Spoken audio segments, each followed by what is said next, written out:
The article dropped 3 days later on a Saturday morning. Shadow's testimony. The secret lives we're forced to lead. It went viral within hours. The comment section exploded with people sharing similar stories. Nurses working as bartenders, teachers driving for ride shares at 2 a.m., parents taking out predatory loans just to keep their families healthy. Donations started pouring in to a fund Marcus had set up for people trapped in impossible medical debt. By Monday morning, the fund had raised over $2 million, and Adora's mother's procedure was fully funded, not from Shadow's performances, but from complete strangers who'd been moved by her story. Adora couldn't believe it. She sat in her apartment staring at her phone, reading comment after comment from people who understood. People who'd made similar impossible choices. People who saw her not as a sinner, but as someone who loved so deeply should sacrifice everything. For the first time in 11 months, she felt seen. Not as Sister Adora, not as Shadow, but as a whole person making an impossible choice out of love. But on Tuesday morning, everything changed. Father Benedict showed up at her apartment with a printed copy of the article in his hands and a look on his face she'd never seen before. Adora knew before he even opened his mouth. Somebody had connected the dots. Somebody had figured out that Shadow and Sister Adora were the same person. Her double life was over. "We need to talk," Father Benedict said quietly, and Adora's world started crumbling. She invited him in, her hands shaking as she made tea neither of them would drink. He sat at her small kitchen table, the article spread out in front of him, and just looked at her, really looked at her. Adora couldn't meet his eyes. "Father, don't," he said gently. "Let me speak first." He took a deep breath. "I read this article yesterday. I read it 3 times actually, and then I prayed on it all night. This morning I went to visit your mother at the hospital." Adora's head snapped up. "You what?" "She told me everything," Father Benedict continued. "How you've been walking yourself to death trying to save her. How you kept it all hidden because you didn't want to burden anyone. How you'd rather sacrifice your own dignity than watch her die."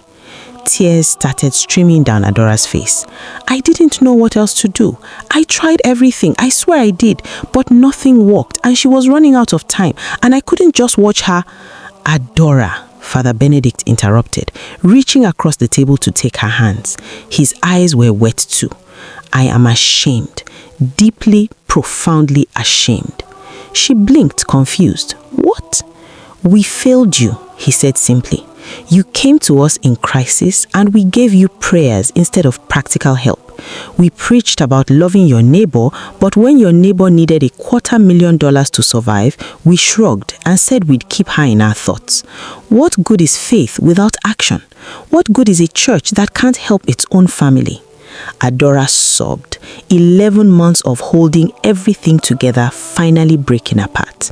Father Benedict moved around the table and hugged her like the daughter he'd never had. "You did what you had to do to save someone you love. There is no shame in that. The shame is on us, on a system that forces people into impossible choices, on a church that should have done better, on me for not seeing how much you are struggling." They sat there for a long time crying together. When they finally pulled apart, Father Benedict said, "I'm calling a special congregation meeting this Sunday. There's something everyone needs to hear." Adora's blood ran cold. "Father, no, please, I can't. They'll..."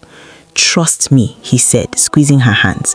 "Trust that the people who truly love you will see what I see.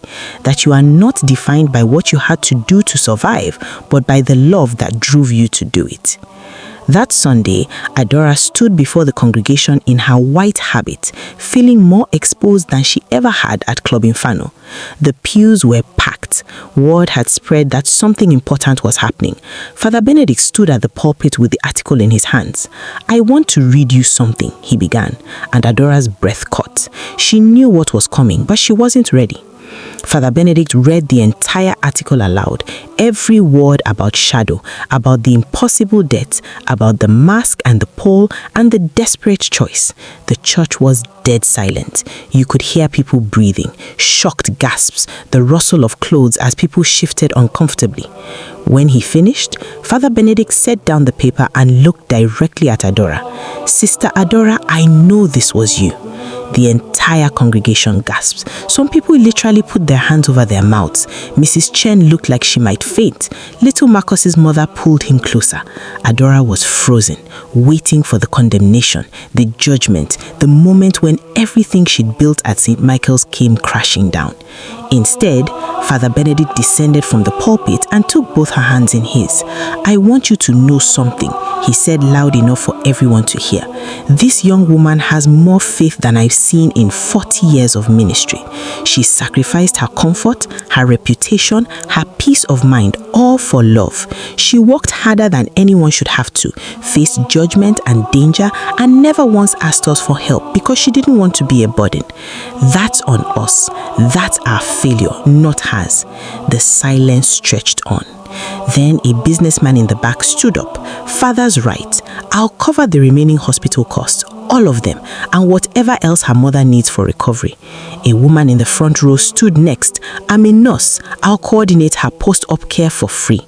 More people started standing, offering help, offering support, offering forgiveness Adora hadn't even known she needed. Adora collapsed, sobbing, as the community she'd been so afraid would reject her surrounded her with love instead. That night, Adora went to Club Inferno one last time, not to perform, but to quit. She walked into the manager's office still wearing clothes from church and placed her mask on his desk. "I'm done. Shadow is retired." The manager looked at the mask, then at her. "You sure? You are our biggest draw. I could offer you more money, better hours, whatever you need." Adora shook her head. "I don't need money anymore.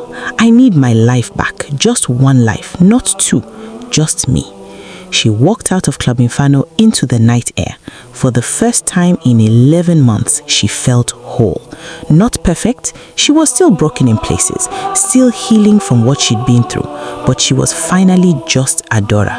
One person, one life, one truth. Her phone buzzed with a text from Marcus. "Coffee tomorrow? Just Adora this time. No masks required." She smiled, typed back, "No masks, I promise." Above the city, stars glimmered through the smog, and Adora walked towards them, finally free.